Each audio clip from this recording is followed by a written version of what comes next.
नमस्कार दोस्तों, क्या आपने कभी सोचा है कि जब कोई विमान हादसे का शिकार होता है तो असली सच्चाई कैसे सामने आती है? जवाब है ब्लैक बॉक्स। आज की इस वीडियो में हम जानेंगे ब्लैक बॉक्स क्या होता है, कैसे काम करता है और यह विमान इतिहास का सबसे अहम हिस्सा क्यों माना जाता है। अब हम जानते हैं ब्लैक बॉक्स क्या होता है। ब्लैक बॉक्स असल में एक नहीं बल्कि दो डिवाइस होते हैं, CVR और FDR। CVR cockpit voice recorder और FDR फ्लाइट डाटा रिकॉर्डर।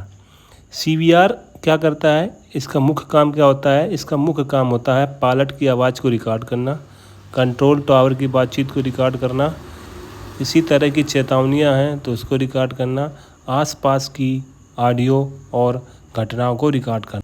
अब हम बात करते हैं FDR। FDR का मतलब होता है फ्लाई डाटा रिकॉर्डर। इसका फुल फॉर्म होता है फ्लाइट डाटा रिकॉर्डर। क्या होता है FDR? अब हम आप इसके बारे में जानकारी लेते हैं कि FDR उड़ान से संबंधित डाटा को रिकॉर्ड करता है, जैसे विमान की गति क्या है, विमान किस ऊंचाई पर उड़ रहा है, इंजन की स्थिति कैसी है, इंजन काम कर रहा है अच्छे से कि नहीं काम कर रहा है, कंट्रोल इनपुट्स जो इसमें लगे होते हैं वो सही तरीके से काम कर रहे हैं, या 3D ओरिएंटेशन मूवमेंट उसको भी रिकॉर्ड करता है। इंजन की पावर की भी निगरानी रखता है, थ्रस्ट कितना बन रहा है उसको भी रिकॉर्ड करता है।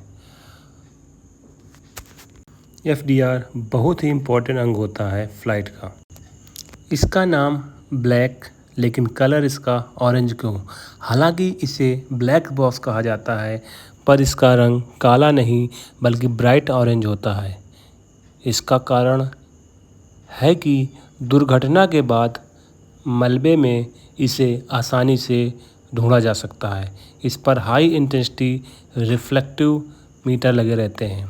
यह डिवाइस इतना मजबूत कैसे होता है, आइए इसकी जानकारी करते हैं। ब्लैक बॉक्स को क्रैश सर्वाइकल मेमोरी यूनिट यानी CSMU कहते हैं। यह 1100 डिग्री सेंटीग्रेड तक की आग को झेल सकता है, 30 मिनट तक 6000 मीटर पानी में रह सकता है और भारी दबाव सह सकता है। यह स्टील और टाइटेनियम से बना होता है। ब्लैक बॉक्स डाटा कैसे रिकॉर्ड करता है, आइए जानते हैं। ब्लैक बॉक्स डाटा सिग्नल के फॉर्म में जो मिलते हैं इसको रिकॉर्ड करता है और लमसम 25 घंटे की फ़्लाइट डाटा और 2 घंटे की कॉकपिट आवाज़ रिकॉर्ड करता है, या हर सेकेंड अपडेट करता है, यानी लाखों डाटा पॉइंट्स रिकॉर्ड होते हैं एक फ़्लाइट में। ये डाटा डिजिटल फॉर्मेट में सेव करता है और एनालिसिस के लिए डिकोड किया जाता है।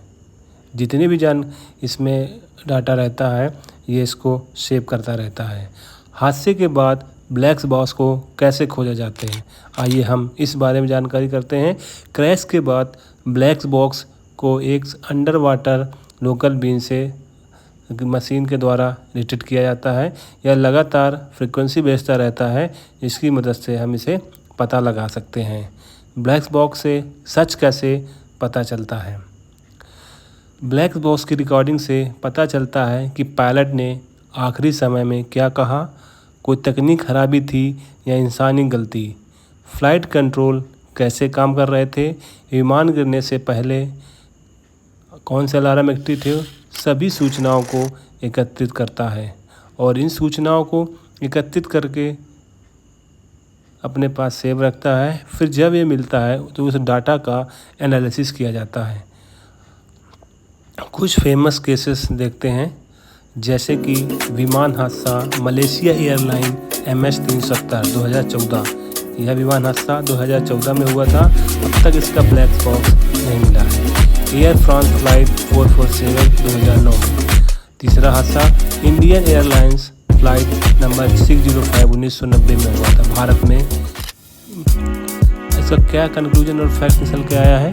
ब्लैक बॉक्स सिर्फ एक मशीन नहीं है बल्कि एक गवाह है जो आखिरी पल तक सब कुछ रिकॉर्ड करता है। इससे न सिर्फ हादसे की सच्चाई सामने आती है बल्कि भविष्य में ऐसे हादसों से बचा जा सकता है। तो